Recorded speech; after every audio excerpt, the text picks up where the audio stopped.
Meanwhile, political stakeholders, women and government officials gathered at the third edition of the Women Candidates Summit. This to strategize on boosting female representation in elective governance.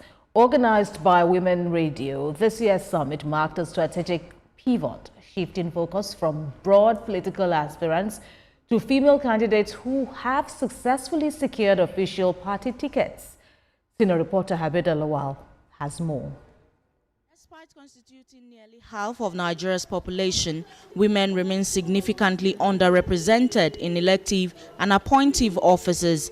The country continues to record one of the lowest rates of female political representation in Africa, with women accounting for only a small fraction of elected officials at the federal and state levels.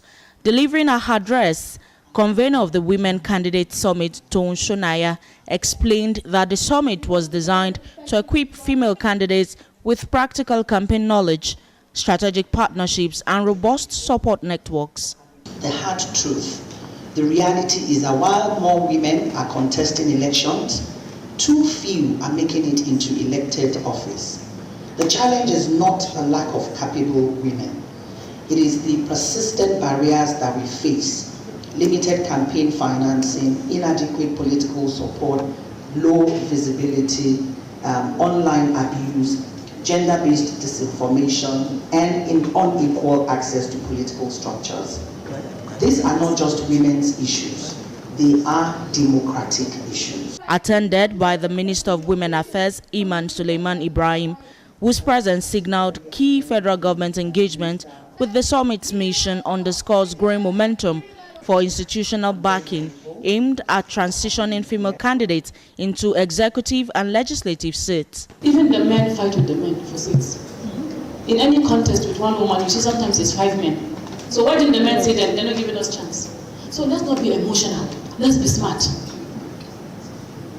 Let's not be emotional, let's be smart. Let's change the narratives. And that is why I thought it's important to rejuvenate the women's movement. Women should learn to go in numbers. When I go to meetings with my colleagues and they ask me, how many percent do you have? And I say 4%, they say, you don't have a women's movement in your country.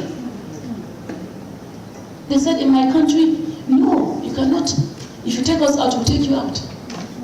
Addressing male political leaders, Toun Shonaya appealed to them to act as allies rather than gatekeepers by opening political doors, mentoring female candidates, and sharing political machinery.